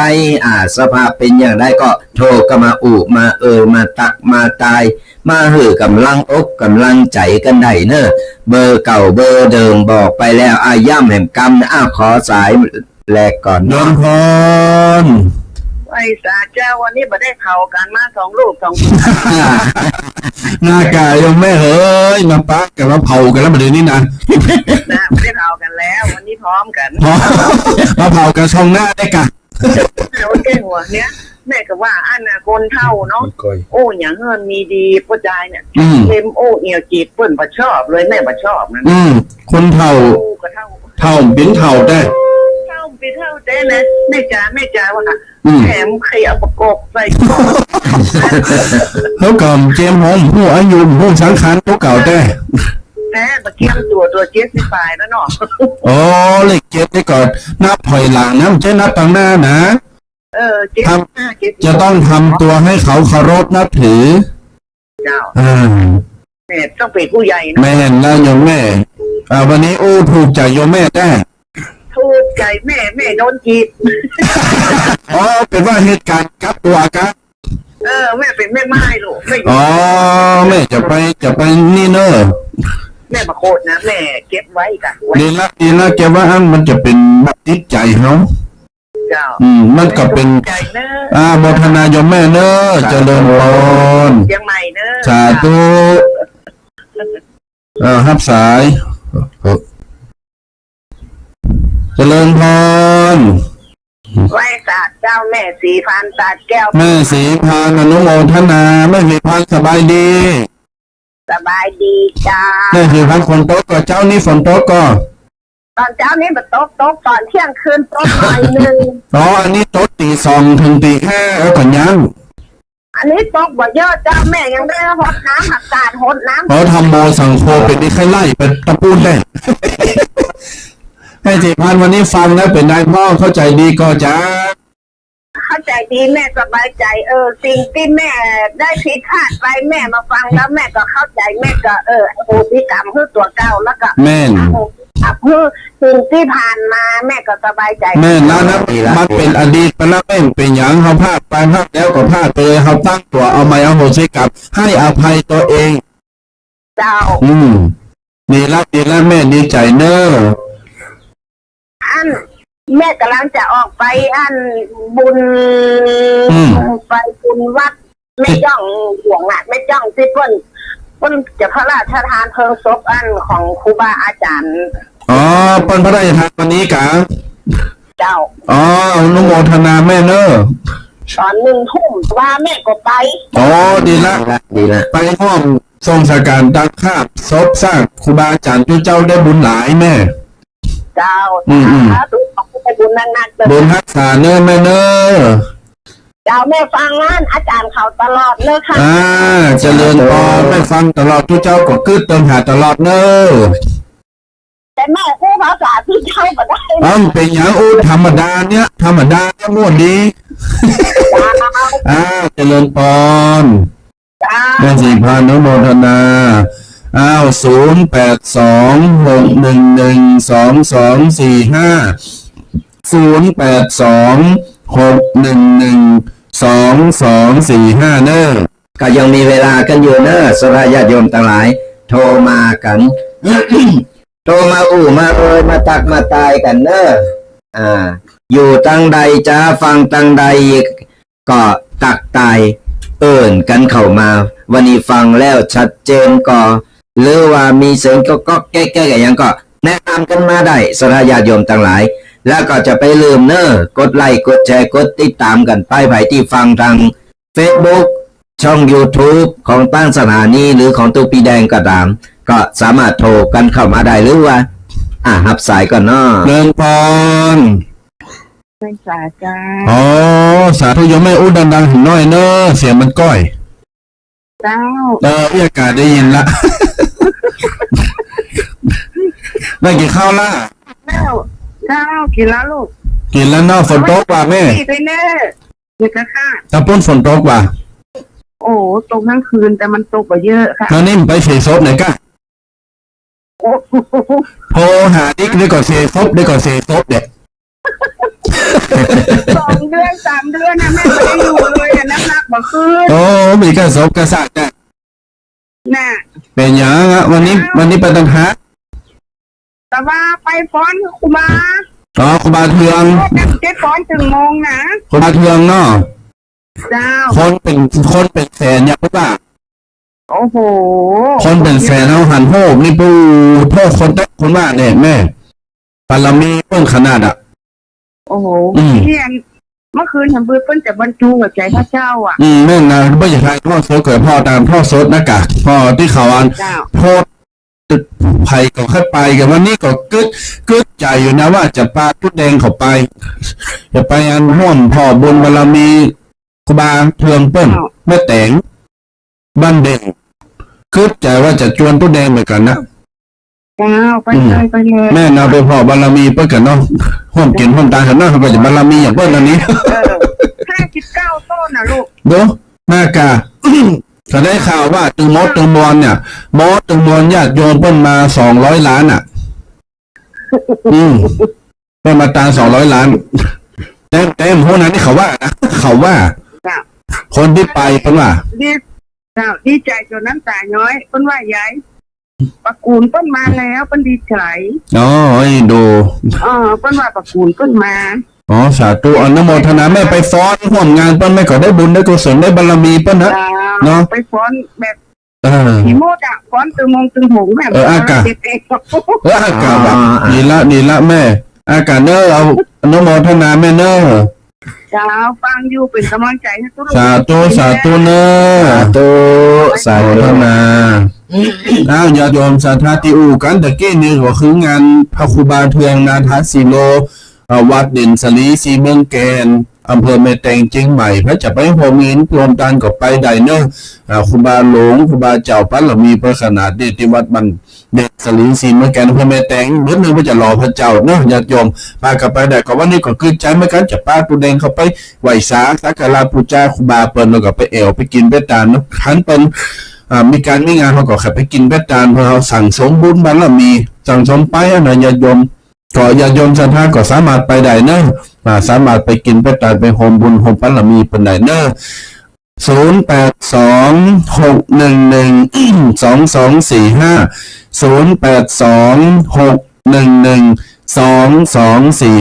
9:27 นาที มีเวลาให้ปลึกประเตอญาติโยมอุจจาระไมเนอร์0826112245ก็โทรกันเข้ามาเนอะฟังอยู่บนดอยตังลุงหรือว่าอากาศเป็นอย่างใดนี่ก็แต่เจ้าติดข้างกันอยู่ว่า ขอสุมาอภัยตัวติดข้างกันว่าภัยพอทาง Facebook ช่อง YouTube หรือว่าช่องทางใดก็ตาม ก็ขอถ้าฟังแล้วถูกอกถูกใจติดอกติดใจก็กดไลค์กดแชร์กดติดตามกันได้เนอะเพราะว่าเราจะได้แชร์บุญได้กุศลเหมือนกันสนะญาติโยมต่างหลายเอากดไลค์กดแชร์กดติดตามทาง Facebook ทางช่อง YouTube นี่ก็กดไลค์กดแชร์กันไปกดแชร์หือกับคนที่เปิ้นว่าเปิ้นฝูงเปิ้นฝูงที่เปิ้นบ่มีโอกาสได้ฟังหรือไม่พอย้อนหลังก็ได้เนอะเข้าไปใน Facebook ของตุ๊ปีแดงหรือว่า Facebook ของทางสถานีวัดไฟหินก็ได้ หรือว่าทางช่อง YouTube ก็ได้มาแล้วแฟนพันธุ์แท้ แจกมาแล้วเจ้า กาเลินพรมาแล้ว เจ้า ฝนตกว่าตั้งเชียงใหม่ป่ะ โอ้วันนี้ดีแล้วแต่ว่ากับวันขับมันแดดสักอย่างมาก กะจังเพนี่ตกถึงวันแต่ว่าสัมหายบดวันค่ำตกวันค่ำแต่ว่าตากผ้าถึงแห้ง เจ้า แล้วไปตากบนนี้ห่างกว่า เจ้าคิดว่ายังแต่เอ็นดูเปิ่นจะงานพระราชทานเพลิงซุปเจ้ารองเจ้าคณะอำเภอเนาะปีนี้ไม่จ่อง แม่ไปก่อน เจ้าว่าจะไปนะเจ้า อนุโมทนาไปกินจาน จบแล้วจะไปเจ้ารอฟังจน โอ้ขอบคุณมากอีกะ KFC ตัวจริง สาธุนะเจ้า ยังแม่ฟังเป็นไรพ่อเข้าใจดีก่อนแต่ละข้อแต่ละอย่าง ค่ะขยายที่เขาจะแจ้งชัดเจนดีเจ้า เนาะดีเนอร์ ค่ะ แล้วก็ม่วนถึงตั้ง5เจ้า ดีละใครบอกว่าเป็นพิบ้าได้ ที่เจ้า โมท่านนาบุญทักษาเจริญพรสายต่อไป0826112245นโยมเนอ ยังมีเวลากันอยู่เนอะสารญาติโยมทั้งหลายเหลือเป็นกึ่งชั่วโมงก็วันนี้เขาเปิดสายหน้าไม่เร็วหน่อยเพื่อว่าสารญาติโยมได้มามาได้เป็นบรรยากาศกัน ฟังกระตูเจ้า2 รูป 2 ตนกันก็ตอนนี้เขามาเป็นบรรยากาศสารญาติโยมได้มามามาตักมาตายกัน ไปฟังอยู่ตั้งใดจ้าฟังเป็นอย่างใดหรือว่าสารญาติโยมกำลังเข้ามาฟังรายการเป็นครั้งแรกก็สามารถโทรเข้ามามามาฮู้จักกันได้เนอะตีเบอร์โทรศัพท์0826112245ก็สามารถโทรมามากันเป็นกัลยาณมิตรดีต่อกันตักตายกันไว้ฮู้จักกันไว้เวลาเอาไปตังปุนเขาก็จะได้ไปตักตายจะได้ไปท่องไปถามไปไปกันก็โทรกันเข้ามาเนอะมากำลังอกกำลังใจกันมีข่าวอะไรยังตีอยากจะตังเฮาได้ช่วยช่วยก็สามารถติดต่อกันเข้ามาได้เนอะก็มีอย่างเดียวนะติดต่อบ่ได้คือจะเลิงเงินนี่บ่ได้นะ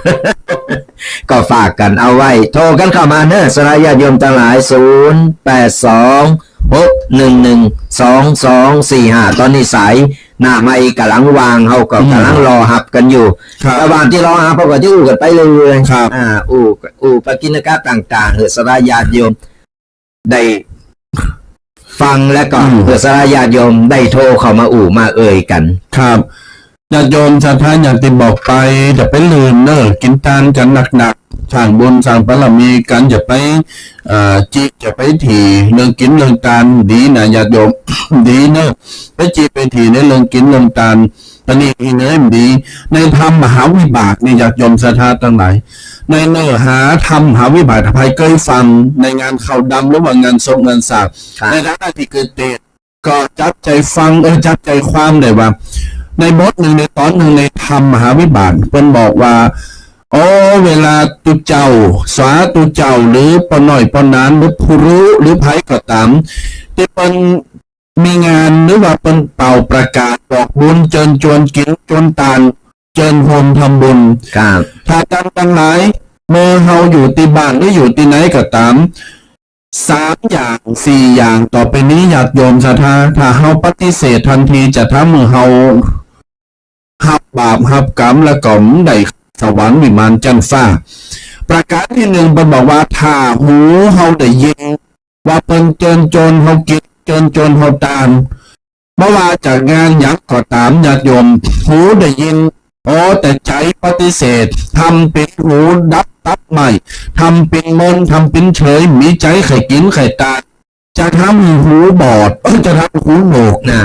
จะทำหูโหนกได้ยินอย่างสักอย่างอย่ายอมได้ยินแล้วทำเป็นได้ยินนะทำเป็นใส่ใจในธรรมหาวิบากเป็นว่าไว้แต่นะไปฟังขอญาติโยมไปฟังไปอ่านของประการที่2ตาถ้าหันไปหรือว่าหันงานหันอย่างต่างๆเวลาเป็นประชาสัมพันธ์เป็นบอกบุญหันแล้วว่าเป็นจะมีงานว่าเป็นเจิญหันโจรนี่กินตั้งงานนั้นงานนี้เล็กๆน้อยๆมีใจมีตาที่หันแล้วแต่ใจไม่เคยทำใจมีความศรัทธาใจหาวาจาหาวาจาอีก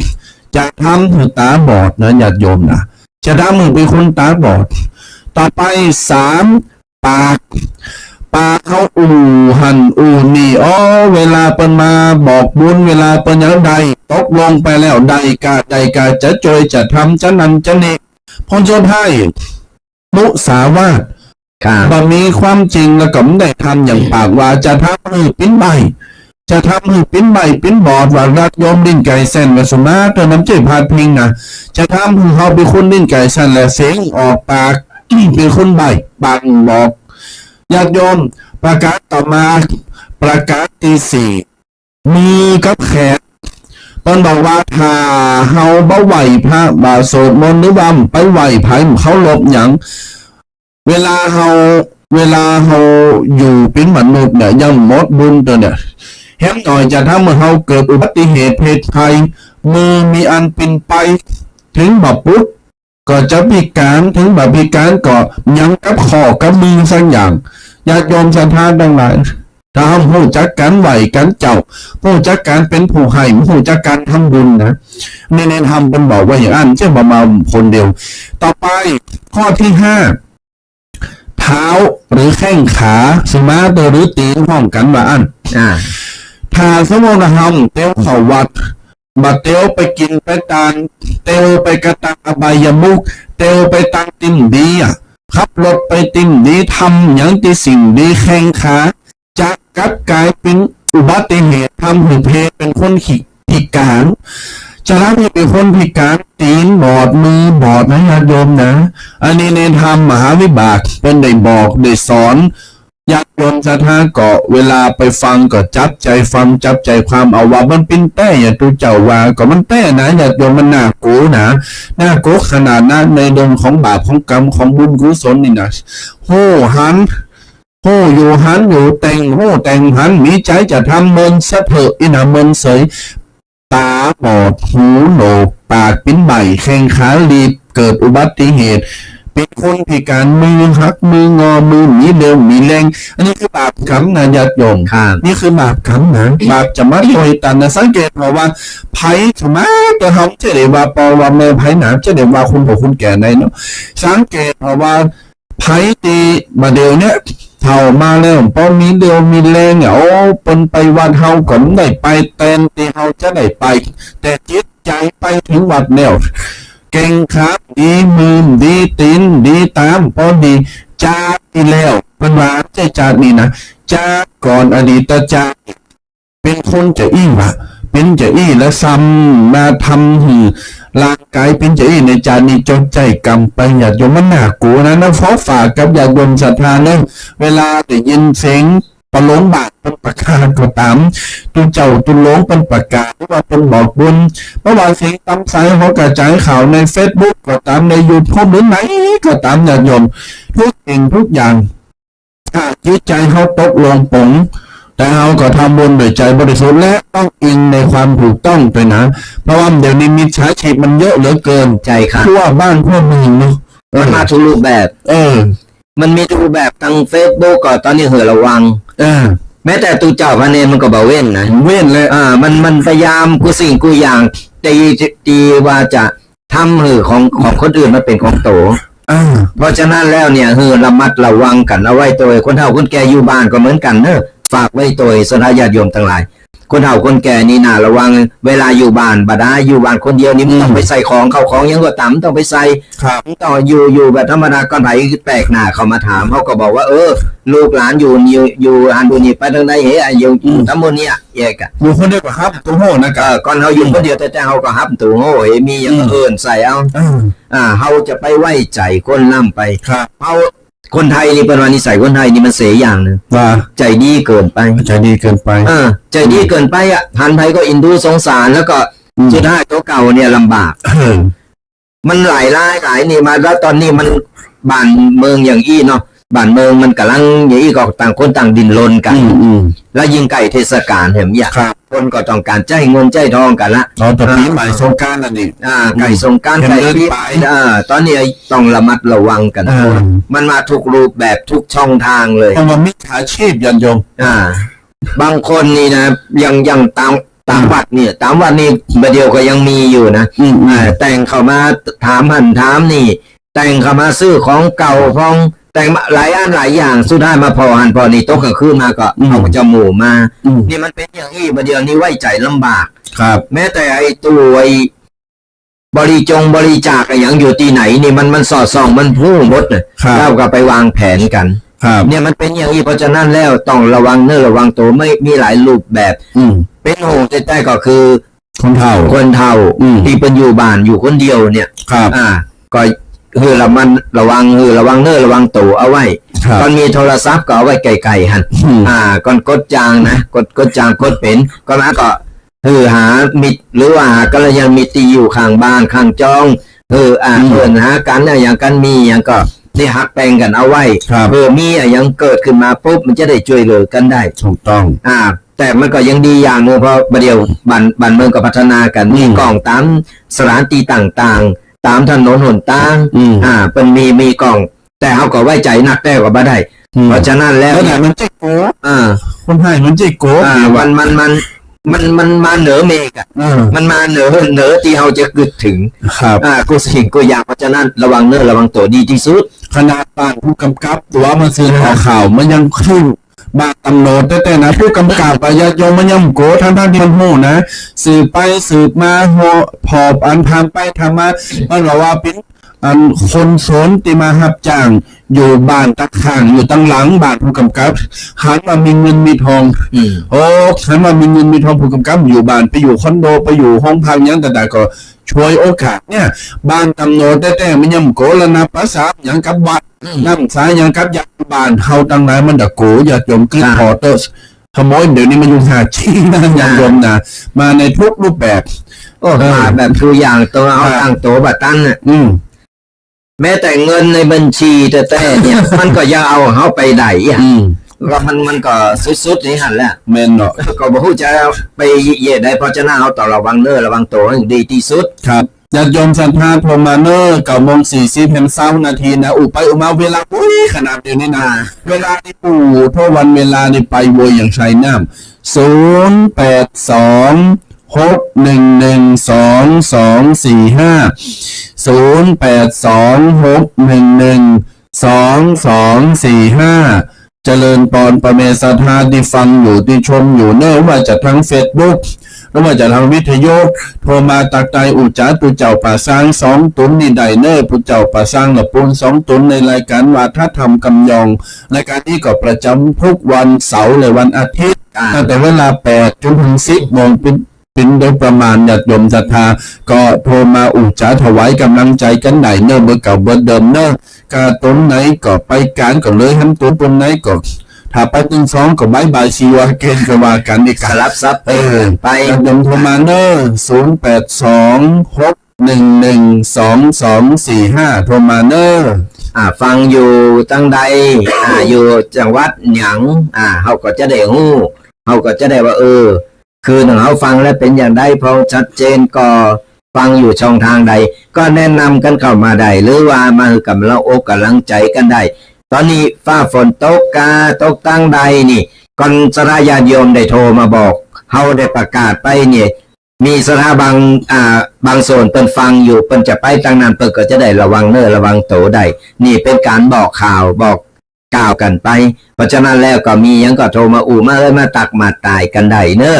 เบอร์โทรศัพท์0826112245วันนี้เราได้นำปกิณกะต่างๆมามาศรัทธาญาติโยมฟังแล้วเข้าอกเข้าใจฟังแล้วบักเข้าใจอย่างใดหรือว่ามีอะไรอย่างใครถามใครก็โทรกันเข้ามาได้เขาพร้อมที่จะจะจะเป็นกัลยาณมิตรถือกับศรัทธาญาติโยมอันใดที่เขาตอบได้เขาก็จะตอบอันใดตอบไม่ได้ตอบมาต้านเขาก็จะไปถามครูบาอาจารย์แล้วก็เอามาตอบมากล่าวมาคือศรัทธาญาติโยมฟังกันก็โทรกันมาเนอะและก็จะไปเรื่องติดตามลามต้อยกันไปทุกๆวันเสาร์วันติดตั้งแต่8 โมงจนถึง 10 โมงก็จะได้พบปะเจอกับรายการวาทธรรมกำยองกตุเจ้ายองป่าสร้าง2 รูป 2 ตนก็จะมามามาเป็นกูเป็นกีมือสระญาติโยมได้คลายเครียดคลายเหงากันได้ความรู้ได้หลายๆอย่างไปโดยอันใดที่ฟังแล้วมันเข้าอกเข้าใจใครเอาไปปฏิบัติก็ก้อนใกล้เอาไปเนอะสระญาติโยมเอาไปสอนลูกสอนหลานบอกลูกบอกหลานเอาไปปฏิบัติได้ธรรมะก่อนเอาฟังแล้วก่อนเอาแบบนำไปปฏิบัติมันก็เกิดประโยชน์เกิดผลเนี่ยยังขึ้นมาได้เพราะฉะนั้นก่อนเอาฟังแล้วเอาเข้าอกเข้าใจเอานำไปปฏิบัติมันก็เป็นบุญเป็นกุศลแล้วก็ทำให้ชีวิตของเขาดีขึ้นเขาจะได้ชื่อว่าประมาทในการใจชีวิตเมื่อญาติโยมศรัทธามาโทรมาก็จะกันไปเลยในประเดี๋ยวนี้ก็ถ้าเกิดใจใดใจถูกก็โทรมาเนอะ0826112245ในขณะที่รอสายญาติโยมศรัทธาเนาะเขาก็จะเอาปกิณกะแหมอย่างหนึ่งเรียกว่าคาถา มหานิยมหรือว่ากาถามหาเสน่ห์ญาติโยมศรัทธาทั้งหลายไผใครใดกาถาดีๆไผใครใดความโชคดีมีชัยนะมาฟังกันนี่เนอะเปิดวิทยุเปิดโทรศัพท์เสียงดังๆหรือตั้งไก่ตั้งหิ้งได้ยินได้ฟังด้วยเนอะคาถา3 โตนี่รับรองว่าไผใดใจไผใดไปแล้วจะมีคุณภาพชีวิตขนาดแล้วก็จะทำให้เจริญรุ่งเรืองโชติช่วงชัชวาลห้องได้ว่าเป็นซุปตาเบอร์ 1ได้เลยญาติโยมนี่มันประสบความสำเร็จทุกสิ่งทุกอย่างเอาละจะบอกคาถา3 ข้อ3 ประการเนอะเรียกว่าคาถามนตรามหานิยมข้อที่ 1มืออย่าหนักข้อที่ 2ปากอย่าปิดข้อที่ 3จิตอย่าแห้ง3 อย่าง3 ประการญาติโยมศรัทธาทั้งหลายนี่ตมาภาพมาเสนอกับญาติโยมศรัทธาคาถาโอ้จะเป็นบาลีครับจะเป็นสุเจอย่างขันใจญาติโยมคาถานี้เป็นคาถาของปราชญ์ราชบัณฑิตผู้ใหญ่ญาติโยมเป็นหือมาข้อที่ 1มืออย่าหนักหมายความว่าต้องมีมารยาทจะต้องรู้จักการตักตายกันไหวสักการะบูชาการกราบการทำความเคารพหรือว่ามารยาทซึ่งกันและกันเคารพผู้ใหญ่เป็นอาจินอย่างเพลงสยามเมืองยิ้มเป็นว่าญาติโยมศรัทธาทั้งหลายจะต้องมีมารยาทจะต้องรู้จักให้เกียรติจะต้องมีการเคารพมีการไหวปะหน้าปะตาก็ไหวกันเคารพกันทำความรู้จักกันตามภาพกับตัวแดงนี่หรือก็ทีมงานเวลาไปจัดโครงการหรือว่าจัดค่ายคุณธรรมที่ไหนมักจะเริ่มต้นโดยการเห็นนักเรียนในทักทายกิจกรรมก็คือการทักทายสนิทสนมกลมเกลียวมีมารยาทสวัสดีปูทางเขาก่อนดังนั้นญาติโยมข้อที่ 1เนี่ยไผตีแข็งกระด้างอยู่ตีไหนบ่ไหวเปิ้นบ่เขาลบเปิ้นโอ้ไปมันได้เงินกล้าขายก็มได้จะอยู่กับผู้รักผู้ใหญ่เป็นก็มชอบจะทำการทำงานในก็มขึ้นตกต่ำติ๊กๆนะถ้าไม่มีมารยาทถ้าไม่รู้จักการให้เกียรติหรือว่าการไหวกันคำความเคารพมีมารยาทนี่คือมืออย่าหนัก2ปากอย่าปิดก็คือกันหนักๆจนทนาคือกำลังใจจะไปแจงจะไปด่ายั่งปากให้พองลงแจงลงด่าเนี่ยอย่าจมท่านท่าต่างๆปากจะไปปิดหมายความว่าปะไผหือปะไผหือตักตายยิ้มแย้มแจ่มใสยิ้มแย้มแจ่มใสอย่างกำหนึ่งครูบาอาจารย์ว่าอ่อนน้อมถ่อมตนเป็นคนมีชัยอ่อนน้อมถ่อมตนจะเป็นคนมีชัยญาติโยมศรัทธาจะต้องอ่อนน้อมถ่อมตนรู้จักกันใหม่กันคือกำลังใจหือเกียรติซึ่งกันและกันจาดีมีชัยไปกว่าครึ่งข้อที่ 3ปากจิตอย่าแห้งจิตอย่าแห้งหมายความว่าจะคือเฮามีน้ำใจให้เรามีน้ำใจคือเรามีไมตรีต่อกันมีเมตตาอาทรซึ่งกันและกันญาติโยมเขาต้องฮักมีน้ำใจต่อกันของเปิ้นบ้านอาสาเปิ้นอาศัยหรือว่าไผก็ตามที่อยู่รวมเขาเนี่ยร่วมโลกก็ตามรวมสำนักงานสังคมชุมชนบ้านอยู่ที่ไหนก็ตามหูจักไผมีกัลยาณมิตรกันไว้แบ่งปันมีน้ำใจกันไว้ญาติโยมศรัทธานี่คือมืออย่าหนักปากอย่าปิดจิตอย่าแห้งคาถา3 ข้อคาถา3 ข้อจำได้ว่าเคยหิวไปแล้วนะตัวแดงเคยหิวเป็นลายเดินปุ๊บเป็นต่อปีละก้าประเดี๋ยวนี้ปิกมาหิวใหม่ประเดี๋ยวนี้9:50แฮม10 นาทีญาติโยมภัยโทรมาประเดี๋ยวนี้จะตอบคำถามว่าคาถามหานิยม3 ข้อที่ตุเจ้าหิวไปตะกี้มีอย่างพองคาถามหานิยม3 ข้อมีอะไรบ้างนี่แต่จะถามตัวแดงมาถ้าเป็นตอบได้ตัวแดงจะเอาอย่างปันเป็นเอาเอาอย่างไม่ได้ตั้งโตเธอนั่นเนาะมาม่าตะคอใครญาติโยมการถามมหานิยม3 อย่าง3 ข้อให้ตอบได้ก็เดียวมีรางวัลหือเนอโทรมา0826112245 0826112245เนื่อญาติโยม9:50 5 นาทีก็จะหมดเวลาลงเนอญาติโยมพี่น้องศรัทธาท่านสาธุชนทุกคนทุกท่านเน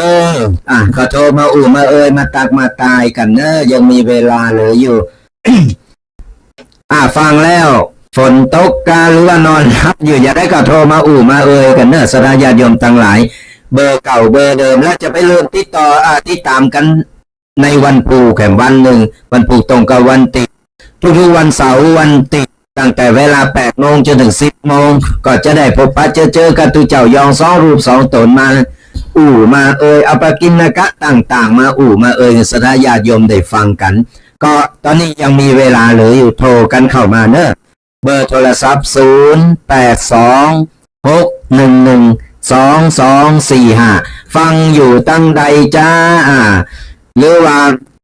บัดเดี๋ยวนี้กำลังไปการไปงานแต่ส่วนมานี่อากาศอย่างอี้นี่จ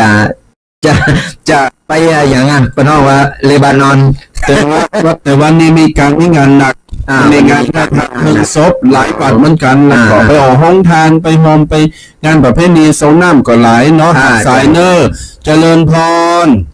แม่เขาเหมือนกันเนาะได้หลายกับก็ได้แม่หลานแม่มีเจ้านายทำงานราชการมาโหอยู่บ้านนี่มันโอ๊ตสองหน้าครับอย่ามันอย่างก็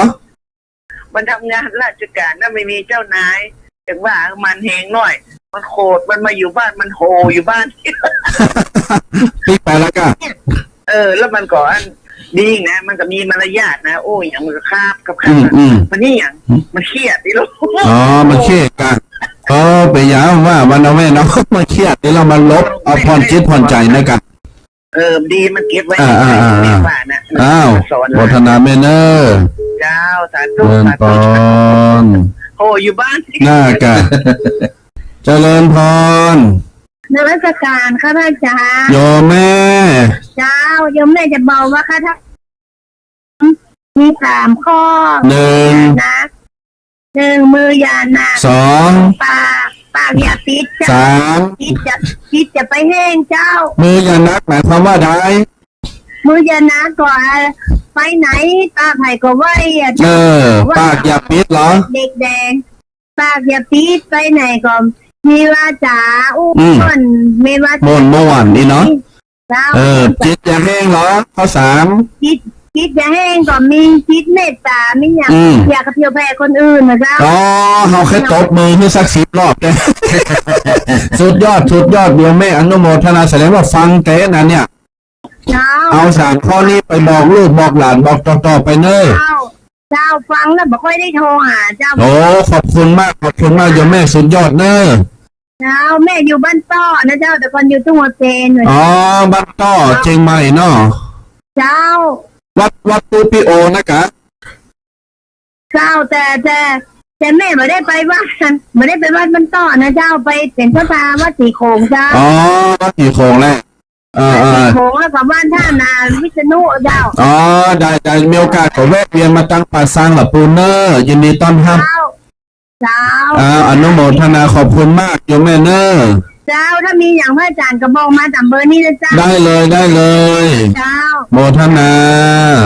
โยมแม่โยมแม่อย่ามาพูดกันขอตบมือทางใจให้ญาติโยมเนอโยมแม่เนอนี่ศรัทธาบั่นตอเนอแต่ว่าไปกินเมื่อวานจะอยู่ที่ไหนก็ไปกินไปตามวัดไหนก็ได้แล้วแต่จิตแต่ใจเนอทำบุญที่ไหนก็เหมือนกันครับทำบุญสดาญาติโยมแต่ไหนไม่ต้องไปเลิกที่ฮับจริงจังไม่ต้องไปดีว่าเป็นก็เพื่อเป็นอันนั้นก็บ้าใจเฮาพอใจเฮาจะทำที่ไหนเฮาจะไปทางใดเฮาก็ทำไปเถอะเป็นบุญเป็นกุศลทั้งนั้นเลย9:54 แฮม6 นาทีสรุปเนาะตอนนี้ไปจะปันปอนนะเนอพี่น้องสัมภาษณ์ที่ฟังอยู่ปันปอนเนอจะหมดเวลาแล้วฮะปอนเนอก็ตั้งแต่นี้ต่อไปก็ขอสดาญาติโยมจูผู้จูคนจงหายตุกหายโศกหายโรคหายภัยหายเจ็บหายไข้นึกหวังสิ่งใดก็ขอสมปรารถนากุสิ่งกุประการเงินทองไหลมาเทมาอย่าได้ขาดสายขอเงินต่อเงินทำการงานใดๆเจริญก้าวหน้าทำมาค้าขายร่ำรวยทำไมทำสวนได้ผลผลิตเจริญงอกงามขายได้ราคาสุขภาพร่างกายแข็งแรงแข็งขาดปลอดภัย อายุมั่นขวัญยืนมีโชคมีใจบุญปกปักรักษาคุ้มครองกันกูคนเนอ พรใดๆดีๆมีในโลก โชคใดๆดีๆที่ประสงค์ สิ่งใดๆดีๆที่จำนงทั้งหมดจงวิวัฒนาสถาพรด้วยเทินจัตตารโอธรรมาวัฏันติ